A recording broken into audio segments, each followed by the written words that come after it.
Hi there, this is Leah at Sex Reimagined, your Tantra expert. And I'm Dr. Willow Brown, your Taoist expert here at Sex Reimagined. Today, we dove in with Meleah Manning, who is a trauma-informed dating and relationship coach for women, specifically high-powered women who think they don't need a man and can do it all on their own. Her work focuses on supporting women heal from past pain that impacts their love life, attracting their ideal partner, and developing the skills for a lasting and fulfilling relationship. We talked all about that in the interview. You're going to learn so much.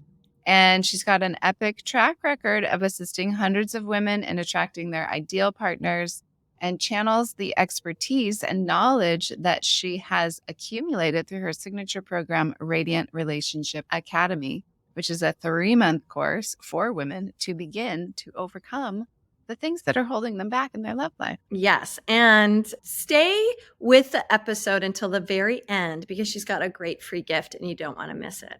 So you know what to do, friends. Tune in, turn on, and fall in love with the beautiful Meleah. Welcome to the Sex Reimagined podcast, where sex is shame-free and pleasure-forward.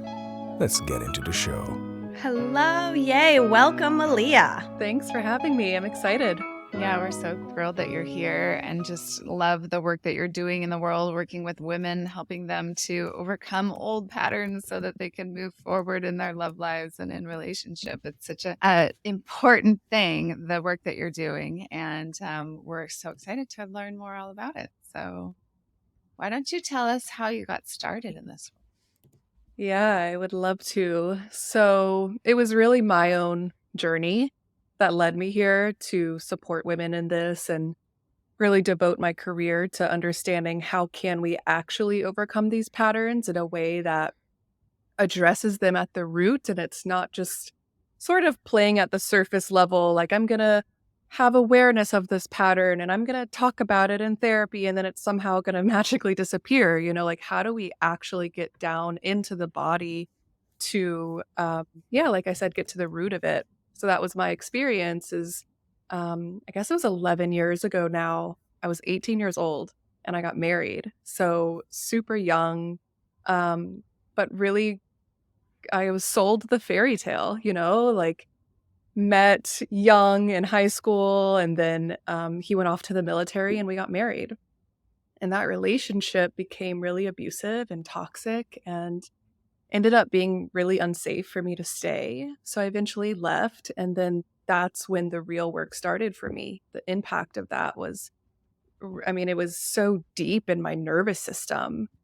Years would pass and I would feel like I was through it, like I had healed, I was over it, but the patterns repeated and who I was attracting and how I would show up in relationship. And so that's what really sent me on my own journey to find true healing, to find how do we address this deeper? How do we, when therapy doesn't quite work, what else is there? And so through my own reclamation of this and now being engaged to an incredible man, and I feel so at peace and in love and well taken care of. And, first and foremost, I'm responsible for caring for myself, right? So through that journey, again, it just really inspired me. And for the past 7 years, I've devoted my career to sharing that pathway with other women. I love it. It's so amazing to kind of walk your own talk, and do the Chiron path, the wounded healer, and really just like take the wisdom that you've learned from what you've overcome and apply it to, helping others. Yeah, so what were some of the tools and strategies that, helped you heal? Yeah, so what I found was I needed a deeper approach, right? So the trauma we experience, a lot of that lives in the body, and different modalities I was trying just really kept me in my head. And it was like, think better thoughts, and here's the mindset, and here's, the therapy, and all of those things really help. And I think holistically they're important. And when I started to learn about somatic work and embodiment work and getting actually into the nervous system to create a whole new baseline of safety, that's when I felt real change. That's when I actually felt like I could re-inhabit my body and and put down those walls, and actually be able to let love in and not feel like I'm constantly on edge and I'm constantly like, oh no, I don't want to get hurt again. And I'm constantly like, when's the next shoe gonna drop? It's like I can actually relax into my body and I can truly connect with my lover and I can let that love penetrate me. So it was really the embodiment work and the somatic work um, that was the game changer. And I've taken that and I've created a really accessible, kind of digestible pathway for women to apply that as well. And I know for me, what often happens is we swing from one extreme to the next, so I was really naive and young getting into that marriage, and then my mind was like, well, that didn't work, so now I'm going to be super independent and no one can mess with me and no one can get into this, and I'm not going to let anyone in. So then became really comfortable in that hyper independent, I don't need a man, Right. type of it's a defense mechanism. Yeah. So when we really look at what are these defense mechanisms that we take on and are they actually keeping us safe? That defense mechanism was actually keeping the thing I wanted away. I'm curious how, like, what actual somatic practices you bring to the table. Like, is it like Hakome work or somatic emotional release, or what kind of? Yeah. Yeah, well, we always start with the basics. I run a program called Radiant Relationship Academy, and the first phase in the program, I call it stabilize. So it's honestly the basics of how to regulate your nervous system, which to me is the most life-changing work I've ever experienced. Actually knowing how to notice your body is dysregulated. And then what do I do from there? Instead of suppressing it, instead of trying to keep myself busy as a way to manage anxiety, it's like what would happen if I could actually be with this? If I actually understood the stress response my nervous system is in and then knew how to meet myself in that moment. Another one of, what I consider the basics is how to process emotions through your body. So and again, instead of using these strategies of let me just think my way through this anxiety or through this heartbreak, what if I were to feel it? What if I were to dance to it? What if I were to sit with it? What if I were to um, let myself scream and stomp around, like truly embody that which I'm feeling? And then we get to a place where we can more so tap into that feminine embodiment, where it's very intuitive type of movement, because again, you've created that safety and that trust and that space in your body to inhabit that, to experience that. So I love it. Yeah, I think yeah. it's so that every time that I do somato emotional release work with people, they Yeah. actually get the profound change that they're seeking Yeah. in the thing that's holding them back from what they really want. So it is so important to get into the body, and the mind is an important part of that too, Yeah. right? It's like they're two sides of the same coin, and we're walking around in these physical temples that are addicted to certain chemical responses. Like our bodies go into anxiety and stress and fight or flight just on their own, because those chemicals are running from the glands in our bodies up to our brain, and their addictions physically. And so we have to be aware of that part of our soma, our physical body. So great that you're offering this to women, especially the sort of genre of women that you work with, women who are those hyper independent, like I can do it all myself, and I don't need a man, and I just who are kind of running at that high nervous system, that fight or flight sympathetic nervous system. Exactly. Yeah. And they're often over functioners. Mm-hmm. They've used these certain strategies to succeed in career, people pleasing at times and being really productive and over functioning essentially. And so they use those same strategies in love and relationship. And then they eventually find, this isn't working. This isn't getting me the same result that it's gotten me in my career. It's not leading to true fulfillment. They usually attract the underfunctioners, the more passive men. So they're not feeling taken care of in the relationship. They're doing the most. They feel like the mother, the caretaker, they're wearing the pants in the relationship, and they're comfortable in that role, yet it's not what they truly desire. They truly desire a masculine man, someone to tell them, sit down, I've got it, like let me take care of that. Yet they have a really hard time surrendering into that. Yeah, I think that's so spot on. I was just talking with a friend the other night who's has a friend who's a really high-powered lawyer, and she's got to go to battle every day. She's competing with really high-powered men, and so she's got to hold her own. And it's a privilege and a gift that we are at a place in our culture where we had the women's live movement, and we got to compete and utilize our skills and experience different careers and make more room for ourselves in our culture. Like, we got to break out of some boxes. But what did a disservice, in my opinion, is that we forgot or got disengaged from a part of our femininity that is soft, that can surrender, that loves to be devotional, who wants to be in the beauty of the everything. And so she's coming home, right? And so there's an intensity, not knowing how to turn that off when you get home. So you end up barking at your partner. You end up feeling this resentment because you're still holding on to everything. And he finally told her, this isn't going to work for me anymore. You need to go to your bedroom. Yeah. You need to transition. And when you come out, I want you to wear a nightie, and I want you to bring me a bourbon. And then we're going to sit down and we're going to have some sweet time together. But you're going to come and you're going to be with your man. And I'm like, that would make me wet. I would go into my room. I would transition, and I'm going to let my hair down and go home and actually be nurtured and feel the sweetness of partnership, where you don't have to be so strong all day.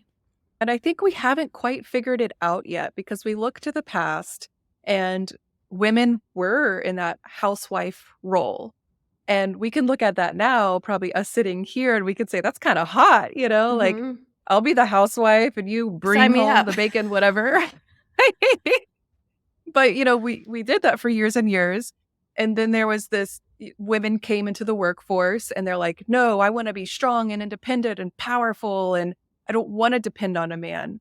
And there is truth in that, because women for many years would really have to depend on their husband for a place to live and money. If they are home taking care of the children, they don't necessarily have their own money. And so maybe that wasn't the best situation to be in, right? And there's still women in those situations today.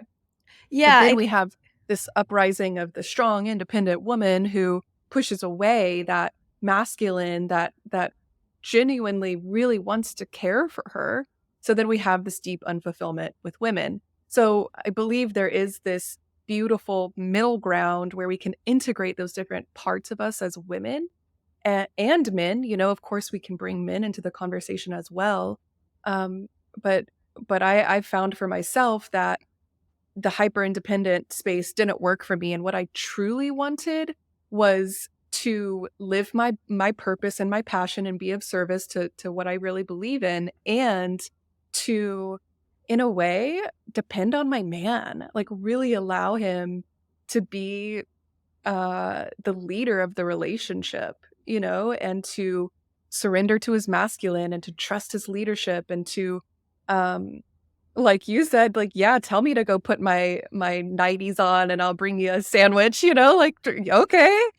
So, but if I didn't have that strong core within me, that could feel disrespectful. And a lot of women still feel that that's disrespectful. Yeah, it's the misinterpretation of the actual dynamic. And I think for the first 20 years of my life, I was misinterpreting a dynamic that actually has the potential to be very harmonic, where everyone ends up getting their needs met. And we've been so divorced of our needs that it's become complicated. But I do believe that we're at this time for a reason. And this returning to, it's like sometimes we have to throw the baby out with the bathwater to know what it is that we're missing in order to create change. And we had a huge cross the country, really in so many places across countries. a change that allowed women to be more than what they thought. And now we have to return because we dropped some things off that we want to bring back home. And it is really interesting to hold a perspective that goes, that's disrespectful. And then to choose to look at it differently and to gain a new perspective to go, is it really? And so I think it's exciting. I think it's good. I think all of it is good. I think having both points of view is important. I'm curious what you think about the dynamic, Meleah, between, men being able to hold the space and being able to be man enough to hold for the feminine in a heterosexual, cisgendered relationship. And versus women allowing them, right? Being able to allow them, being in their feminine enough that they can allow their partner to hold that space for them. Because I know that can be a tricky dynamic, and it is sort of like specific to each relationship, of course. But I'm curious what you've seen in your work with these particular genre of women, like how much of it is that they're just not able to be in their feminine enough and allow that, and that's what they're learning with you, versus they're not attracting men who can actually hold. Yeah, I mean, it's that we each have our own personal responsibility, and it's so easy to blame the other and say, well, if my partner would be more masculine, how could I trust him if this, and this? And I have a lot of compassion for men. I find it so interesting to really listen to what's going on for men and what they find challenging in dating and relationships. And something that I've heard from a lot of men is that they're afraid to make women feel disrespected. Like they're afraid to come off creepy. They're afraid to try to make a woman feel as though he's trying to take her power away. So, so I think it's important for both men and women to understand each other, like really make that effort to listen to what their partner or the person they're dating is saying and expressing. What's the deeper layer, rather than just pointing the finger. And what I invite my clients to do is to be the one that goes first. Go first. How long are you going to wait for the man to step up? How long are you going to wait for your partner to be more masculine? Well, okay, evoke it, inspire it. It's a very victim type of space to sit in. Okay, when a emotionally available partner comes along, then I'll be vulnerable. Right. Yeah. That will never happen. Yeah. Right. You won't attract that person. Angle. Yeah. You absolutely. I love that. You go first. Why wait? It's your life. So I'm curious, Meleah, how long is the journey that women work with you? How long do they go through the process, and what are the stages, and what are the steps, and what does it look like? Yeah. So it's a 3-month program. And yeah, the journey that they go through, I mentioned a little bit earlier, that first phase is stabilizing. So working with the nervous system to stabilize your internal world. This is where we start to build self-trust, which is what I believe is the foundation of attracting the right person for you, but then also sustaining that relationship and in a way that feels really good and long-lasting and committed and exciting. So we start with stabilizing, because if we're going to go deeper into these patterns and the roots of them, and sometimes that means getting into past trauma, we want to create a really safe space to do that in your own body, where your body feels like it's resilient enough to go into those deeper, sometimes darker places within you. So stabilizing, and then we move into looking at these actual patterns, identifying them, and understanding what's driving them. And that's the missing piece for a lot of people, is they can see this is the thing that's happening and I don't like it. I'm attracting these types of men, or my partner's doing this and I don't like the thing. But the thing keeps happening. And that's because something's driving it. That defense mechanism, or that your trust issues, or that thing your mom said to you when you were 3 years old. Like there's something you've internalized along the way that's driving that pattern. So we get into the body to be able to feel where that's coming from. And then we can actually create change in your life. You know, you can actually choose a different pattern, choose a different way of being. Then we actually start to look at, okay, who are you attracting? Now we're actually getting into the external. All of that was internal. So the external is, who are you attracting and what's working about that, what's not? The bigger issue is who you're choosing, right? We choose partners for a specific reason.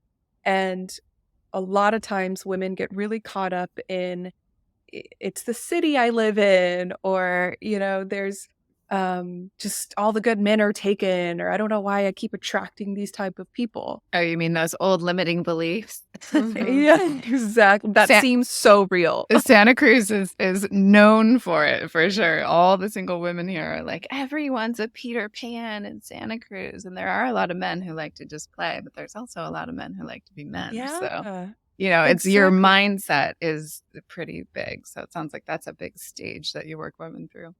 Yeah, and that's even your relationship to men, to the masculine. Totally. You know, like if I'm saying with my girlfriends all the time, oh, all these men just, you know, they're in the Peter Pan phase, or they just want one thing, or no one can go like deep enough with me. Well, that's what I believe about men. And if I believe that about men, how am I going to experience men?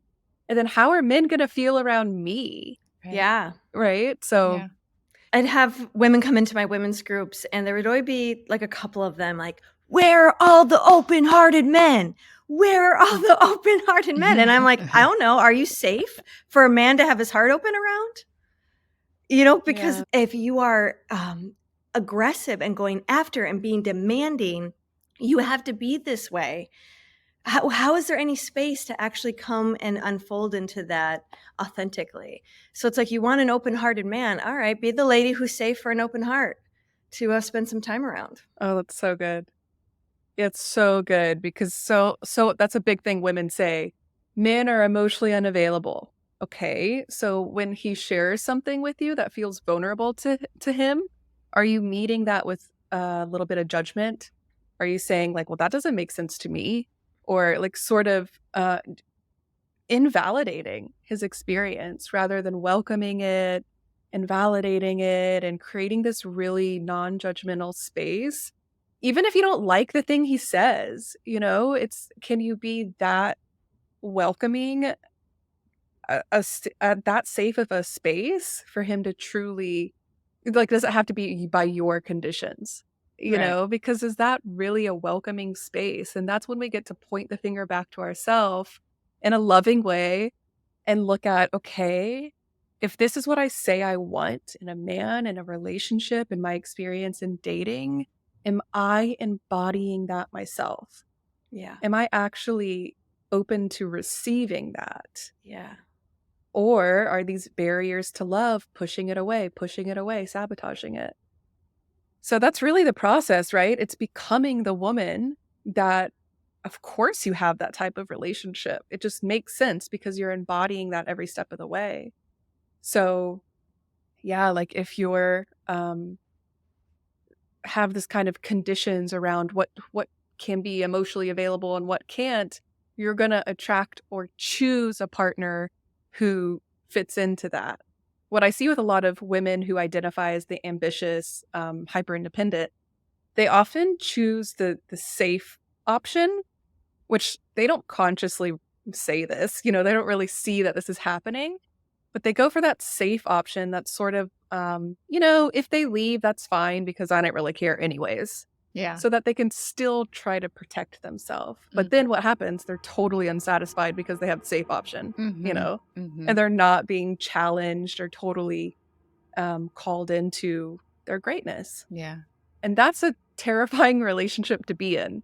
The relationship with that type of partner that's going to say, hey, I see your magnificence and I'm going to give you this feedback so that you truly step into that. but then what do I have to do? I have to take self-ownership, and I have to say, wow, you're right. I was pretty snippy about that. And that wasn't fair, or, I see that I was projecting that onto you. Like, I have to take that level of ownership, which is, hard to do. Yeah. But it's a relationship strength. That's a skill that we want to cultivate, because that's what makes for happier relationships. We have to learn how to fight well. So that our arguments and our conflicts end up benefiting us at the end of them. Meleah, you mentioned the word receiving. Like, are they able to receive? And in my work with women, I take women through a 9-month journey. So it's a big rebirthing process. And we got the 3-month. I'm imagining with this 3-month journey that you're taking women through, it's like really getting them like initiated through a certain phase in their path. And receptivity, like, I think it's the feminine's greatest superpower. And we all have feminine energy within our bodies, right? Whatever gender we claim. And so I think this piece around being able to receive, being able to soften, being able to surrender, it has connotations of being seen as weak, but there's actually a huge, huge strength with it. It's an incredible superpower.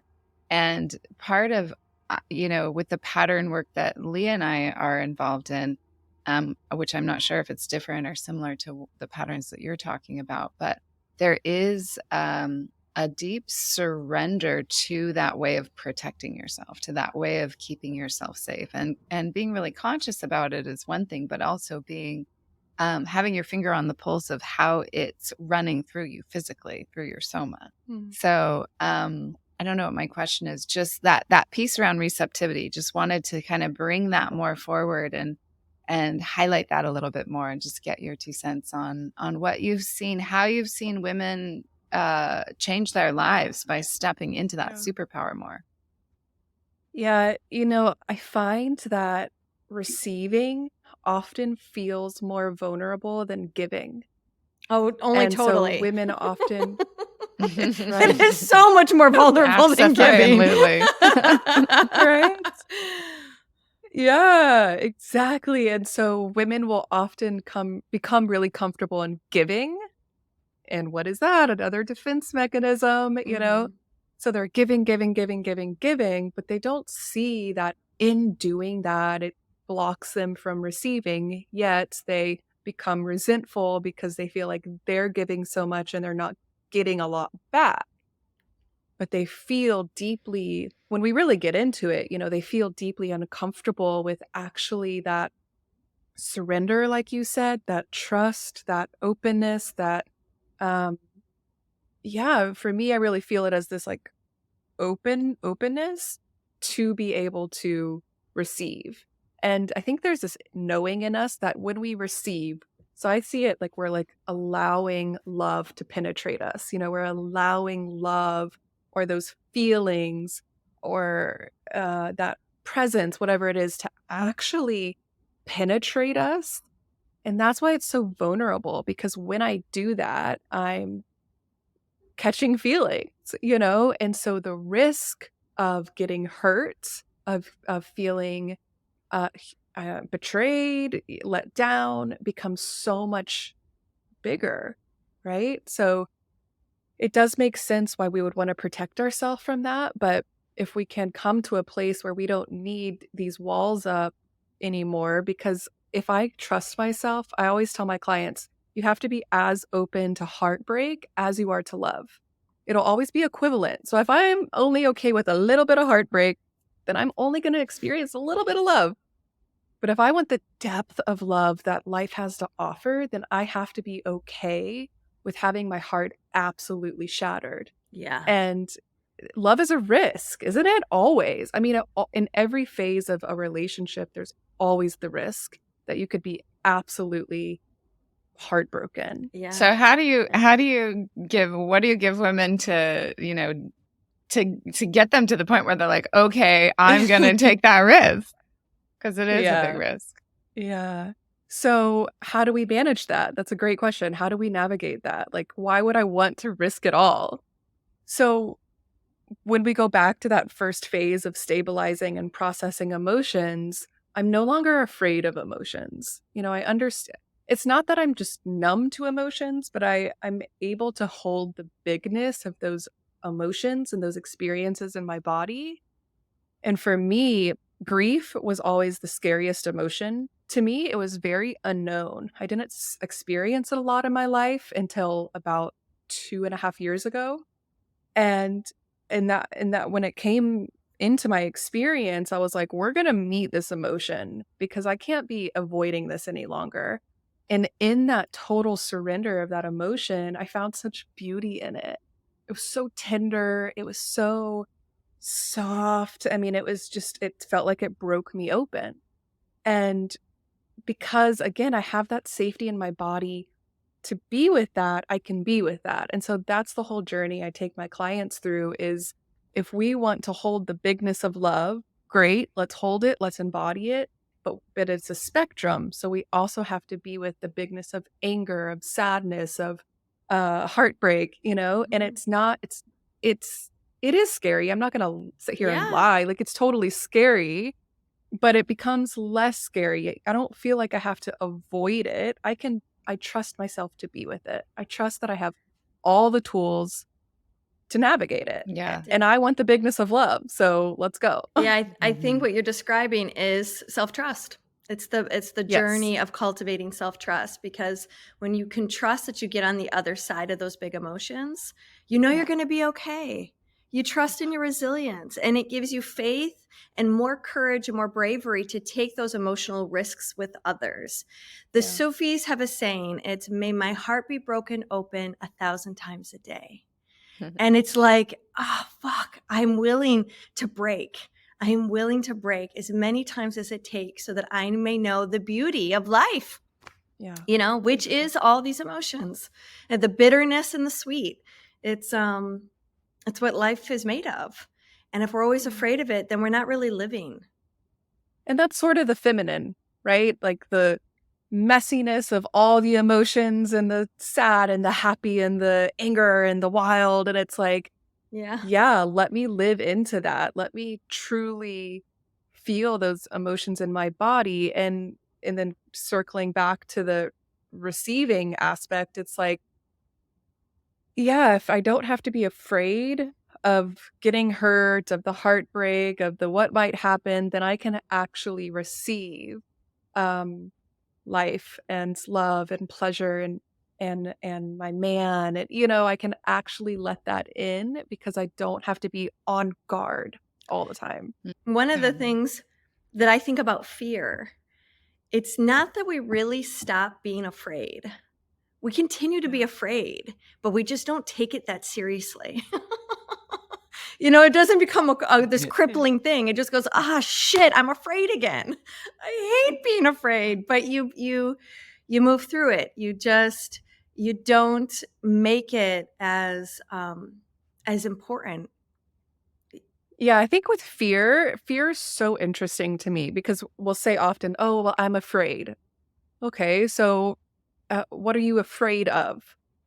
Often that right there gets people stumped. They're like they really have to think about it. And it's like, great, okay, let's see what's under. Like, what are you afraid of? Yeah. They'll list a couple things. Okay, so what's worst case scenario? Mhm. Usually that's he leaves. That's usually it really is like worst case scenario. Okay, Yeah.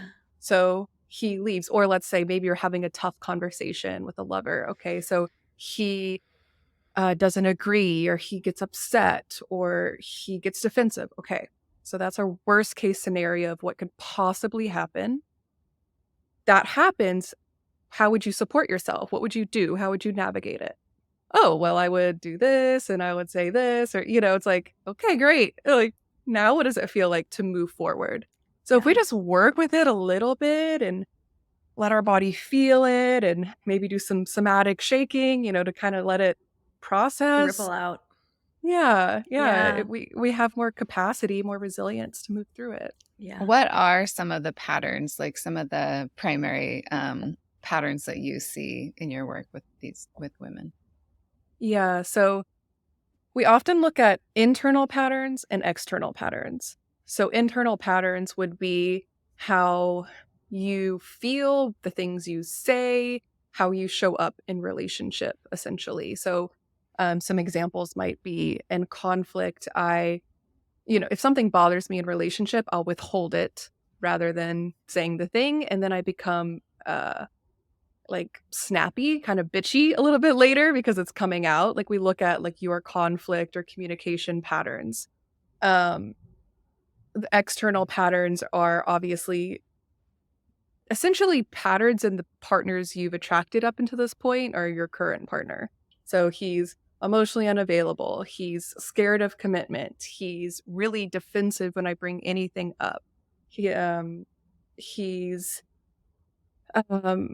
like not willing to have these deeper conversations. So of course those external patterns reflect back to something internal.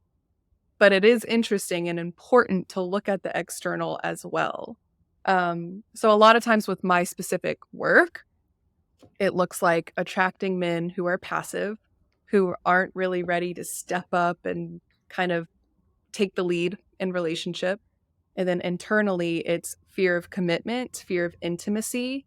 And those honestly aren't super obvious to my clients when we first start working together because they'll say, I want a healthy relationship, but when we look at why that's not happening for them, it is a fear of commitment. It is a fear of making the wrong choice. It is a fear of intimacy, meaning the vulnerability that's required to have the intimacy that they really desire. Mm-hmm. Yeah, that makes sense. Mm-hmm. So what would you say if a woman was coming to you and she, she has been vulnerable, put herself out there, opened her heart, and been devastated multiple times over? I feel like I have a lot of clients who, they come in every 3 months or every 6 months, and it's like they don't do my full program. I'm always trying to convince them to, but they'll come in for treatment or for acupuncture or something, and it's like another one bites the dust. That's kind of the mindset and the mentality and the feeling and the vibe that comes through for them. And I always, I know some of these women pretty well, and they do really open their hearts. They really do go deep and get vulnerable, and still, for whatever reason, the relationship doesn't work out. Yeah. Yeah. This is usually more of an issue of choosing the right partner.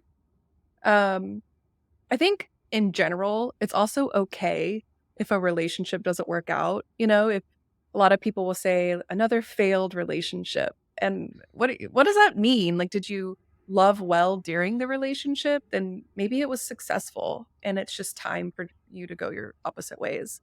But in general, with these types of women, it's more of an issue of who you're choosing for partnership. So a lot of times women feel like the problem is, okay, I need to start identifying these red flags earlier on.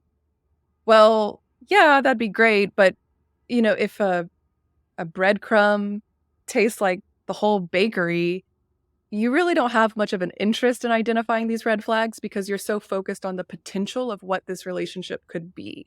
Mm-hmm. So it comes back to yourself and your self-worth and your ability to trust yourself and your ability to really own the bigness of your desire. Because if you have a desire, we all have different desires. Some of my clients want to just have more of a casual relationship and meet great men or even open relationships, and some desire long-term committed love. So if that's your desire, who you're choosing as a partner early on in the dating phase really matters.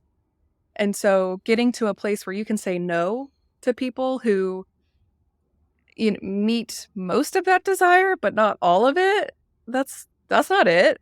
So we need to say, no, thank you. It's just not the right fit for me.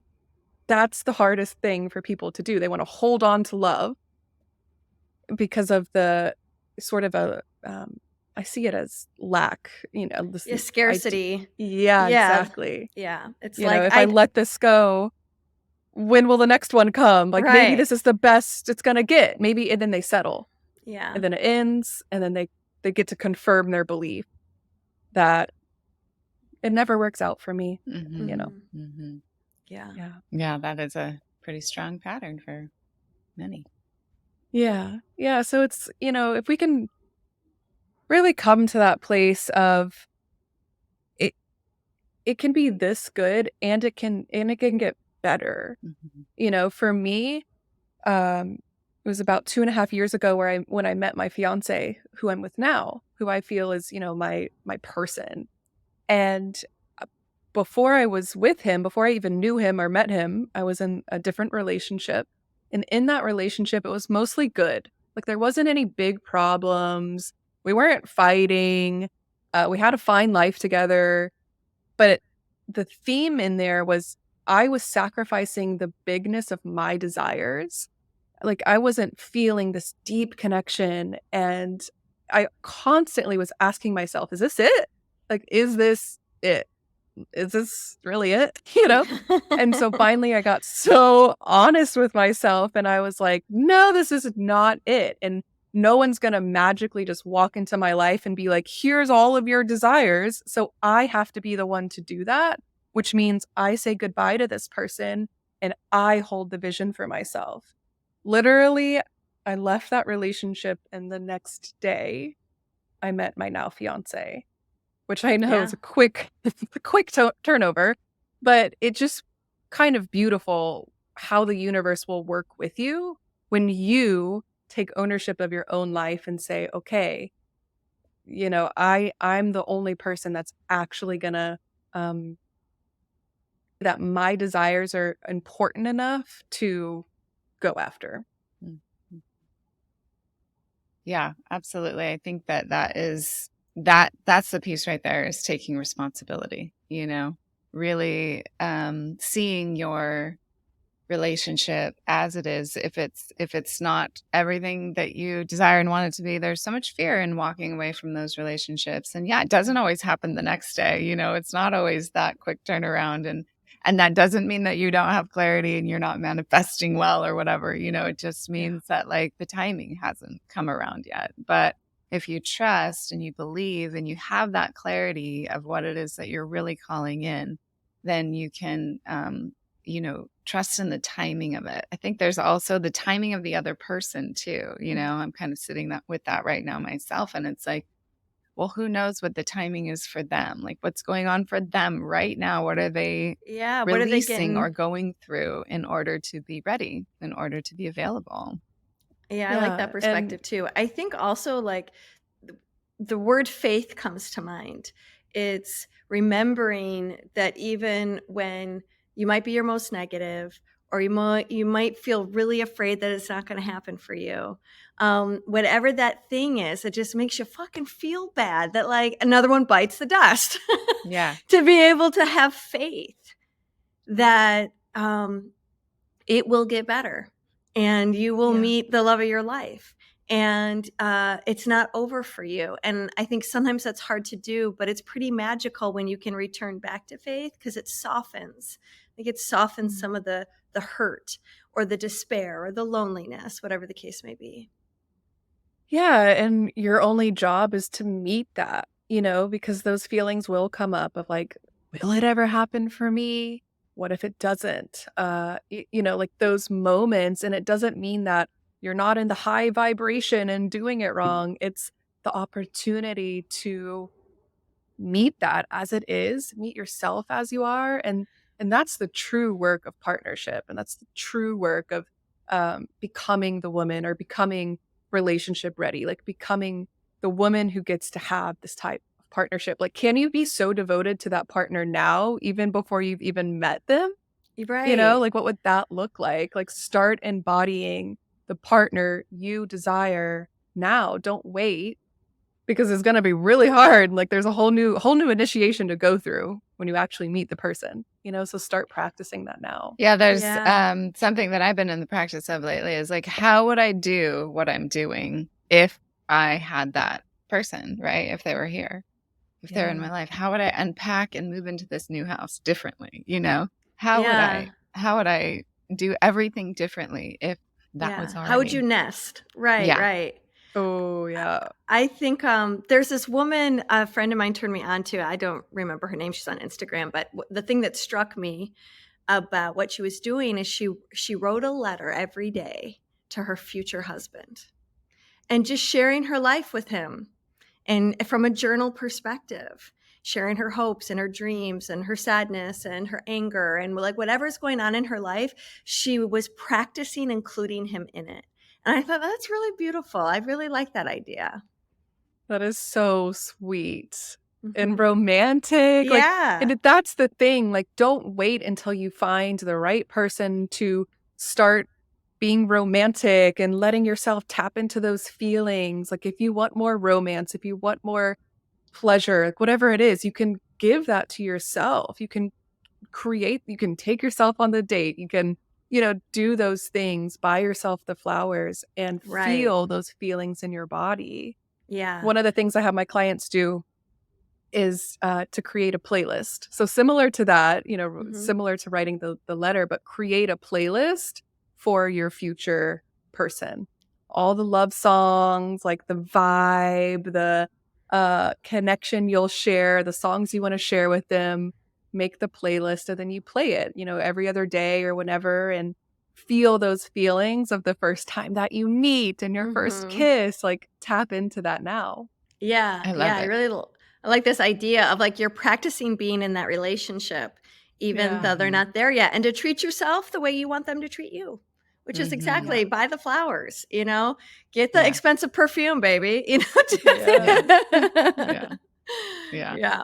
And I think if you're very skilled, if you really can like be a master of your emotional body, if you really can Mm. um be present with those emotions that you're feeling and work through them as you've been talking about, Meleah, then you can even take some of those really high experiences that you've had in past relationships and bring them into that feeling of like, oh, Yeah. it feels like this, except way better. It feels Yeah. like this, except so much more solid and secure. Yeah. I think too, like I'm noticing value in going, okay, when we can process our emotions and be with them and like go deep, be in the deep waters of all of this. What we're also setting up in a future relationship is your ability to know how to process, your ability to be there during tough times because you're willing Mhm. to feel those things, your skill at being self-reflective and considering how would I do that differently? I think all of that can be really important to relationship is being able to own your shit in a relationship Yeah. makes you get to cut down on conflicts when you can just own your stuff. It's so disarming. I'm Oh, married yeah. and there are times when my husband is like going off on something and I feel the defense come up. I want to push back.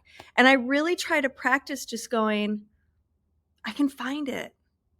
I can find what you're fucking saying right now. I don't like it, but I can see it.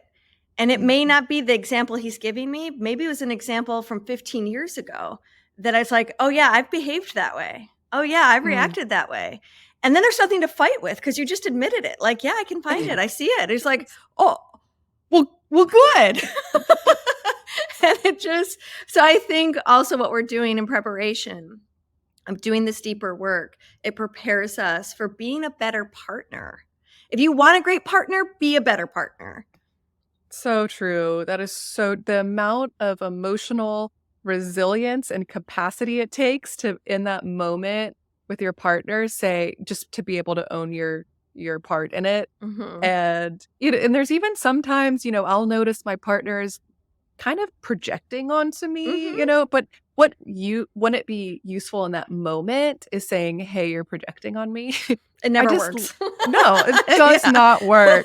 Yeah. So instead, just holding and listening, and then I just validate him. I say, "Yeah, I understand why you would feel that way." Because Yeah. that's what he needs in that moment. It's his little boy self having a moment. And then when we're regulated, we'll come back and we'll say what we need to say. But in that moment, I don't Yeah. need to say, well, actually, this is your inner child and this is Yeah. you're projecting. It's like, okay, honey, I hear you. And it's okay to feel that way. And I'm here with you. And I'm so sorry. And then he's like, okay. And he softens. So there's so many layers that actually come up in relationship, and that emotional capacity is everything. Otherwise, we're going to be fighting against each other and trying to get, what happens in conflict is I'm trying to protect myself, and then, partner is trying to protect themselves. And now we're just fighting against each other, trying to get our defense mechanisms to keep us safe. And it's like, what if we stood side by side, and instead of fighting each other, we face the problem together? It's like, okay, this is the issue. Let's fight the issue. Let's not fight each other. Each other. Mhm. Yeah. Yeah, I love that. Yeah. I'm guilty of that one. I have a tendency to fight Matt, and he's the one, thank you, in his wisdom that goes, I'm not the enemy here. We're going to tackle this out here together, and to sit side by side looking at the problem. That's hard to do. Well, I should say it's hard for me to do. And it's a valuable thing to learn for sure. So I'm curious, That's a Meleah, do great you work practice. with couples or just women? And do you do classes, or is it one-on-one? Yeah, so I mainly work with women within Radiant Relationship Academy, which is the mentorship program, the 3-month program. When I do private sessions and one-on-one, I work with, honestly, it's mainly women, but I do have some male clients, and then a handful of couples as Okay. well. So I'm available to work with couples and men, but mainly my work is focused around women at this time. And then I do workshops in person and retreats in person, and those are for just women at this point. So yeah, it's absolutely fascinating and just so beautiful to watch the unfolding and the softening, and just what's possible, when you prioritize your love life in this way, when you prioritize yourself in this way. I think it's so different. A lot of women, again, that I work with, they have invested in and spent a lot of time in school, getting their master's, getting their doctorate, prioritizing their education or their career. And so when they pause and they say, you know what, I actually want to prioritize myself and my love life, it is so powerful, because then you see them really coming into that feminine space, and then their whole life feels the impact of it. And I think it's also really interesting, the impact that when women do the program Radiant Relationship Academy, some of them are ready to attract their person, some are in a relationship and they want to deepen it.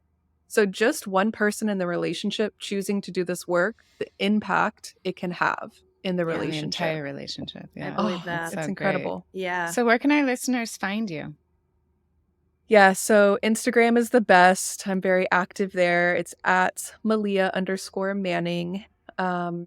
Where else? My website is sistersthatstray.com.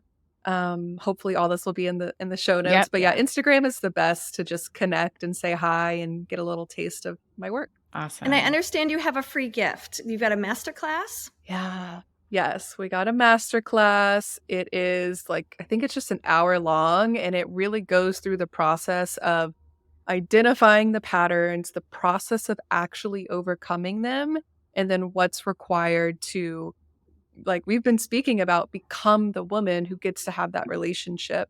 So it's sort of a taste of my work. And if you really show up for that hour, you're going to get so much out of it that you can start to apply now. So yeah, just click the link. You'll put in your email. You'll get it straight to your inbox, and you can watch it at any point. Awesome. Wonderful. So fun. Yeah. Well, thank you Yeah. so much for being here. Just a delight. Yeah, it was a delight. Thank you so much, ladies, for having me. Thank you, Meleah. Thank you. All right. Love, love, love, y'all. Now, our favorite part, the dish. Well, dishing on Meleah Manning. What a lovely woman. I really love her pace. She's clearly done a lot of beautiful embodiment work on herself, and is a smart cookie. She feels like a sister from another mister, frankly. Yeah, I really, her work is so similar to mine in that we work with women on coming back home to loving themselves and really finding their way. So I think, any woman from any walk of life who is, whether you're in a relationship or you are looking to co-create the right ideal relationship in your life, this practice of self-love and being able to come back home and back to your center and back to your own heart and understand what real sovereignty is as a practice, as a woman walking through the world, will take you so far in your relationships. So I just love that she's doing this, and the women that she's focused on. There's so many of them, especially on the East Coast where she lives. So I think it's fantastic the more that we have, women having had already walked through this, helping other women who are trying to find their way through it, I think the better. Yeah. Yeah, I agree. One of the questions I wish I would have asked her is, what's a book she recommends to her students? Oh, that's a great question. I love that question. It always exposes really great books to myself and to the audience, and it's always fun to find out. I was also maybe kind of we can curious. ask her in an email and pop it in the show notes. Yeah. Also curious who she studied with, because so much of her content seems really familiar. But I think her students must really get a lot out of her work, because if you can walk away with a sense of self-trust and being less afraid of your emotions and knowing how to process them and knowing how to self-regulate, I mean, that's huge. We should all get that learning in school. I mean, I suppose in kindergarten they give us a few self-regulatory tips, but I'm sure it's gotten better. Who knows?